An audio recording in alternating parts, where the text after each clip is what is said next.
Hello friends, आप सभी का स्वागत है आपके YouTube channel typing institute Morena में। आज मैं लेके आया हूँ 80 WPM डिक्टेशन। डिक्टेशन स्टार्ट होगी 5 सेकेंड बाद।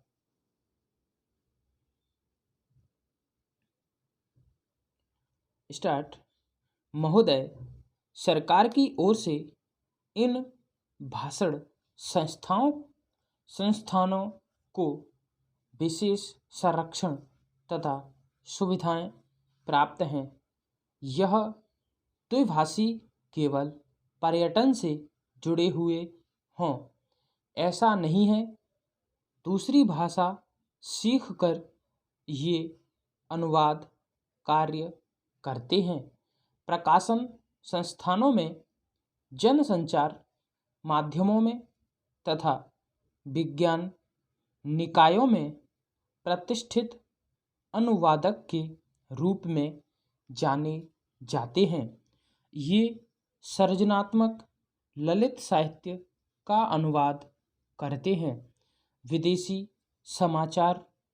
समाचारों का अपनी भाषा में तथा बल्गारिया के समाचारों का विदेशी भाषाओं में अनुवाद करते हैं। ये अनुवादक अपनी अपनी भाषा के विशेषज्ञ माने जाते हैं। यदि आप कभी बल्गारिया जाएं तो आप देखेंगे कि आप चाहे इनकी भाषा न जानते हों, किंतु आपकी भाषा जानने वाले आपको जरूर मिलेंगे। अभी कुछ महीने पहले की ही तो बात है जब भारत के राष्ट्रपति डॉक्टर शंकर दयाल शर्मा बल्गारिया गए। वहाँ बल्गारिया वासियों ने हिंदी में उनका स्वागत किया और भारत संबंधी प्रश्न भी उन्होंने राष्ट्रपति से हिंदी में ही किए। भारतीय प्रतिनिधिमंडल के लिए यह सुखद आश्चर्य था। वस्तुतः अनुवाद या भाषांतरण उनके लिए व्यावसायिक अनिवार्यता है। यूरोप के अन्य देशों में भी यही स्थिति है, जहां विश्व में प्रकाशित किसी भी भाषा का महत्वपूर्ण शोध निबंध या कोई विदेशी चर्चित साहित्यिक कृति उस देश की भाषा में तत्काल अनुदित हो जाती है। पैरास्टार्ट। इतिहास साक्षी है कि ईसाई धर्म के प्रचार में अनुवाद की भूमिका कितनी महत्वपूर्ण रही है।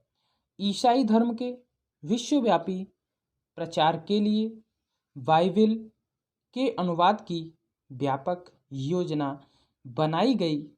अनुवाद ने ही बाइबिल को भारत के गांव-गांव, यहाँ तक कि आदिवासी क्षेत्रों तक पहुंचा दिया। बाइबिल के बाद सबसे अधिक भाषाओं में और एक ही भाषा में कई बार भगवत गीता का अनुवाद हुआ।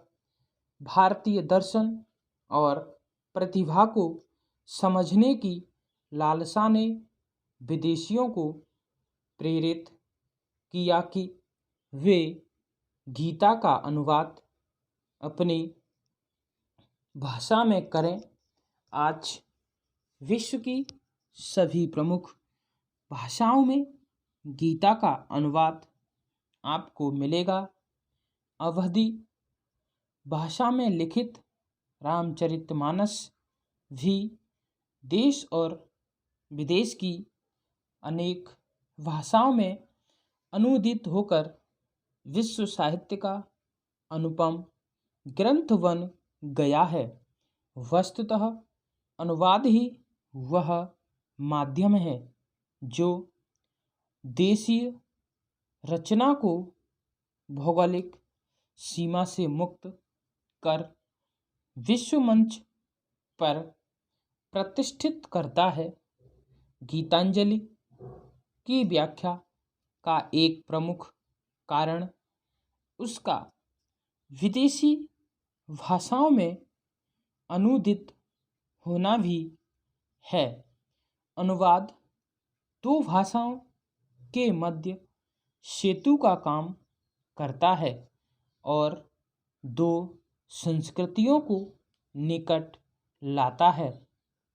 अनुवाद की नींव है दो भाषाओं का ज्ञान और उन भाषाओं का व्याकरण और शैली की दृष्टि से ऐसा पूर्ण अधिकार कि अनुवादक एक भाषा भाव व विचार राशि को दूसरी भाषा में पूर्णतः इस प्रकार रूपांतरित करें कि पाठक मूल रचना की संवेदना से भी परिचित हो सके तथा अनुवाद पढ़कर उसे मूल का सा आनंद भी मिल सके।